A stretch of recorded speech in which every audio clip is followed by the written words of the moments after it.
Hello friends, स्वागत है आपका अपने YouTube channel state knowledge TV Hindi में।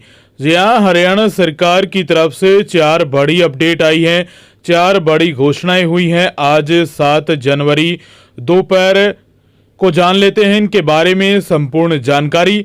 आगे भी आप हरियाणा सरकार की हर घोषणा, फैसले, नियम, निर्देश, आदेश, योजना और निर्णय की जानकारी रोजाना जानना चाहते हैं नई अपडेट के साथ जानने के लिए स्टेट नॉलेज टीवी हिंदी को सब्सक्राइब जरूर कर लीजिएगा।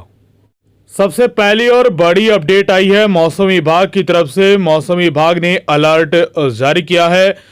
हरियाणा में कल से बदलेगा मौसम। 10 जनवरी तक बूंदाबांदी के साथ ओलावृष्टि के भी आसार बने हुए हैं। हरियाणा में आज घने कोहरे को लेकर ऑरेंज अलर्ट जारी किया और आज कोहरा देखने को मिला। सुबह सुबह मौसम में बदलाव से मिलेगी कड़ाके की ठंड से राहत। प्रदेश में 8 जनवरी से मौसम में बदलाव आएगा। इस दौरान 10 जनवरी तक प्रदेश में बूंदाबांदी और कहीं कहीं ओलावृष्टि यानी ओला गिरने के भी आसार हैं। मौसम में आने वाले इस बदलाव के कारण लोगों को ठंड से थोड़ी राहत भी मिलेगी। उत्तर भारत में कोल्ड डे की स्थिति बनी हुई है। नारनौल में हल्की बूंदाबांदी भी हुई। वहीं कोहरे की वजह से यातायात प्रभावित रहा।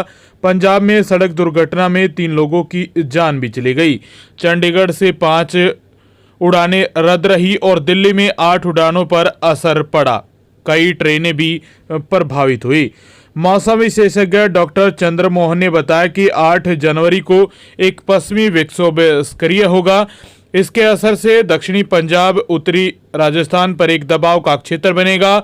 इस विक्षोभ को अरब सागर से नमी मिलेगी। पहले इसका प्रभाव हरियाणा के पश्चिमी और दक्षिणी जिलों में देखने को मिलेगा।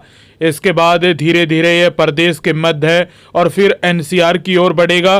पश्चिमी विक्षोभ से गरज चमक के साथ बूंदाबांदी और 1-2 स्थानों पर ओले भी गिर सकते हैं। इस दौरान दिन और रात के तापमान में 2 से 3 डिग्री सेल्सियस की बढ़ोतरी होगी, जिससे लोगों को हाड़ कपाने वाली ठंड से कुछ राहत भी मिलेगी। वहीं आईएमडी ने 7 जनवरी के लिए भी आज रात को भी और सुबह के लिए तो ऑरेंज अलर्ट आपने देख ही लिया होगा। आज रात को भी ऑरेंज अलर्ट जारी किया गया है हरियाणा के कई जिलों को लेकर। आज रात को भी धुंध देखने को मिलेगी घनी। जी हाँ, दूसरी बड़ी अपडेट आई है दिल्ली सरकार की तरफ से। यदि आप हरियाणा के बच्चे हैं, विद्यार्थी हैं और आप दिल्ली में पढ़ते हैं, आप जो भी नज़दीकी ज़िले हैं दिल्ली से सटे एनसीआर में, यदि आपके बच्चे दिल्ली में जा रहे हैं पढ़ने, तो आप सभी के लिए बड़ी अपडेट आई है। सर्दी का असर, मौसम विभाग की चेतावनी के बाद बड़ा फैसला हुआ है। दिल्ली के स्कूलों में 10 जनवरी तक बढ़ गई हैं सर्दियों की छुट्टियां। दिल्ली में पड़ रही हाड़ कपा देने वाली सर्दी के चलते दिल्ली सरकार ने स्कूलों की विंटर वैकेशन 10 जनवरी तक के लिए बढ़ा दी है। शिक्षा निदेशालय के अधिकारियों ने इसकी जानकारी दी है। विंटर वैकेशन शनिवार को खत्म हो गया था और सोमवार से स्कूल खुलने वाले थे।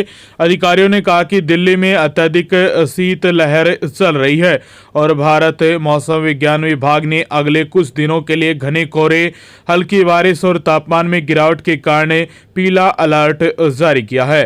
गंभीर ठंड के कारण दिल्ली के सभी सरकारी और निजी स्कूल 10 जनवरी बुधवार तक बंद रहेंगे। शिक्षा निदेशालय ने दिल्ली के सभी स्कूलों के प्रमुखों को इस जानकारी को सभी हितधारकों के बीच प्रसारित करने का निर्देश दिया है। दिल्ली में शनिवार और आज सुबह भी 8.9 डिग्री सेल्सियस तापमान न्यूनतम दर्ज किया गया। अगले 5 दिनों तक मौसम में सुधार के खास संकेत नहीं है। आसपास के राज्यों में और साथ में हरियाणा में भी किसी राज्य में 14 जनवरी तक और हरियाणा में 15 जनवरी तक छुट्टी रहेंगी। यदि मौसम में इस प्रकार का जो बदलाव है वो नहीं देखने को मिला, मौसम साफ नहीं हुआ, तो हरियाणा में भी जो छुट्टियां हैं वो बढ़ सकती हैं 17 और 18 तक। लेकिन अभी केवल 15 जनवरी तक आपकी छुट्टियां रहेंगी।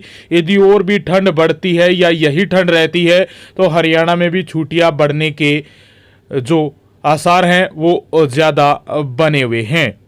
और साथ में दिल्ली में भी छुट्टियां 10 जनवरी से लेकर 14-15 जनवरी तक फिर बढ़ सकती हैं, क्योंकि अभी जो ठंड है वो ज़्यादा बनी हुई है।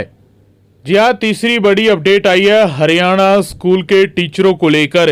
जी हाँ, यदि आपकी जनवरी से लेकर मार्च के बीच रिटायरमेंट है तो आप सभी के लिए अच्छी अपडेट आई है।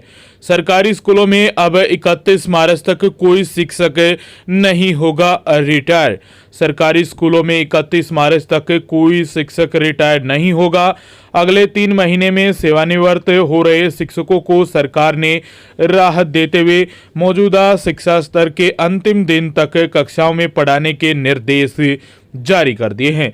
परीक्षा के समय में विद्यार्थियों को पढ़ाई प्रभावित नहीं हो, इसलिए शिक्षा विभाग ने मार्च तक सेवानिवृत्त होने वाले शिक्षकों को पुनः नियोजित करने के निर्देश दिए हैं। वहीं हरियाणा कौशल रोजगार निगम के जरिए भर्ती हुए टीजीटी शिक्षकों की विशेष ट्रेनिंग कराई जाएगी। अंबाला स्थित डाइट मोड़ा में 12 जनवरी तक जो ट्रेनिंग चलेगी। ट्रेनिंग में सामाजिक अध्ययन, संस्कृत और कला शिक्षा जो सहायकों को शामिल किया गया है। तो आप सभी के लिए ये बड़ी अपडेट आई थी कि यदि आपकी रिटायरमेंट 31 मार्च से पहले है तो आपकी रिटायरमेंट नहीं होगी। आपकी रिटायरमेंट यदि मार्च में है या फरवरी में है या जनवरी में है तो आपकी रिटायरमेंट 31 मार्च को ही होगी।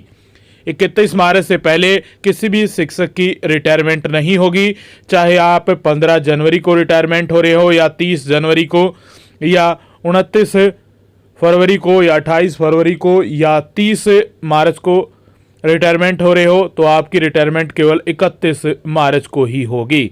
यानी शैक्षणिक स्तर के अंतिम दिन तक आपको कक्षाएं लगाने के निर्देश हैं वो जारी किए गए हैं। तो तीसरी बड़ी अपडेट आई थी ये शिक्षकों की रिटायरमेंट को लेकर, ये बड़ी राहत दी है हरियाणा सरकार ने।